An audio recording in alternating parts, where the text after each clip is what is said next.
कहिए कैसे हैं आप। आज मैं आपके लिए एक ऐसी कहानी लेके आई हूँ जो ज़िंदगी की एक सच्ची कहानी है। आजकल की जो रियल लाइफ है ना, इसमें सचमुच में ऐसे होते जा रहा है। कई बार क्या होता है कि हम जीवन में एक ऐसे मोड़ में आ जाते हैं जब इंसान सोचता कुछ है और हो कुछ जाता है। तो ये कहानी भी कुछ इसी तरह की है। हमें ज़िंदगी में जो कई बार महत्वपूर्ण फैसले होते हैं, हमें सोच विचार कर लेने चाहिए। ऐसा नहीं है कि हमने अभी कुछ फ़ैसला ले लिया और बाद में हमें उस फैसले के ऊपर पछताना पड़े। तो ये कहानी भी कुछ इसी तरह की है कि एक माता पिता थे और उनके एक बच्चा था। तो उस लड़के ने क्या किया, उसने अपनी मर्ज़ी से शादी कर ली और अपने माता पिता को उसने अपने गाँव में छोड़ दिया। तो जो माता पिता थे वो इसका इंतज़ार कर रहे थे कि हमारा बच्चा कब वापस आएगा, वो कब हमारे से मिलेगा। लेकिन बहुत समय बीत गया। अब जो उनके माता पिता थे वो बुज़ुर्ग होते जा रहे थे। वो गाँव में ही रहते थे और एक दिन क्या हुआ, उस लड़का अपनी शादी करके वापस वो गाँव आया।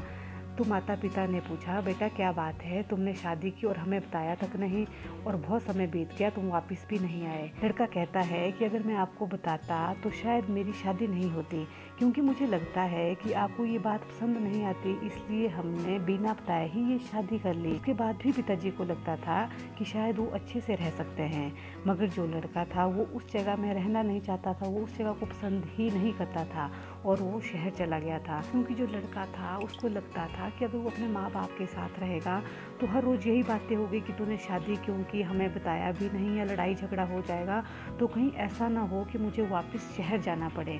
तो इसलिए उसने वापस आने की सोची भी नहीं और ना उसने अपने माता पिता को कोई जवाब दिया और वो वापस शहर चला गया। लेकिन समय बीता जा रहा है, आखिरकार माँ बाप तो माँ बाप होते हैं। एक दिन जब वो बहुत बुजुर्ग हो गए तो वो लड़का वापस आया और उसको अपने किए पर पछतावा भी हुआ। लेकिन अब क्या फ़ायदा था। आज जब वो अपने घर आया, आज वो बूढ़ी आंखें उन्हें दिखती है। अब उन्हें ठीक से नज़र भी नहीं आता है, मगर अब वो समय तो नहीं आ सकता। वो वापस तो ज़रूर आए हैं, मगर वो अब समय वापस नहीं आ सकता। उनका जो ये फैसला था वो ठीक नहीं था। वो बात कर सकते थे, मगर शायद उन्हें ये भी ज़रूरी नहीं लग रहा था। ये जीवन की सच्ची कहानी हमें सिखाती है कि हम कोई फ़ैसला ले तो उसके बारे में बहुत बार सोचें, क्योंकि जब फ़ैसला लिया जाता है ना तो बहुत कुछ पीछे रह जाता है जिससे आप कभी भी बदल नहीं सकते। देखिए दोस्तों, ये थी मेरी एक छोटी सी कहानी। सचमुच में आजकल ऐसा हो रहा है। प्लीज़ जब आप भी, आपके साथ भी कुछ ऐसा हो, आपको किसी से प्यार हो जाए, अगर आपको वो पसंद है तो प्लीज़ अपने माता पिता से ज़रूर शेयर वो बातें करें। ऐसा नहीं है कि आप उस प्यार के चक्कर में अपने माता पिता को छोड़कर कहीं दूर चले जाओ और जिस माता पिता ने आपको इतने उससे पाला है, इतनी मुश्किल से पाला है, उसको आप अकेले में छोड़ जाओ और बाद में आपको पछताना पड़े। क्योंकि बाद में हर एक आदमी पछताता है। इसलिए जो भी डिसीजन लेना है वो सबकी खुशी में लिया जाए तो उसमें जो मज़ा होता है ना, वो दुगुना हो जाता है, चौगुना हो जाता है।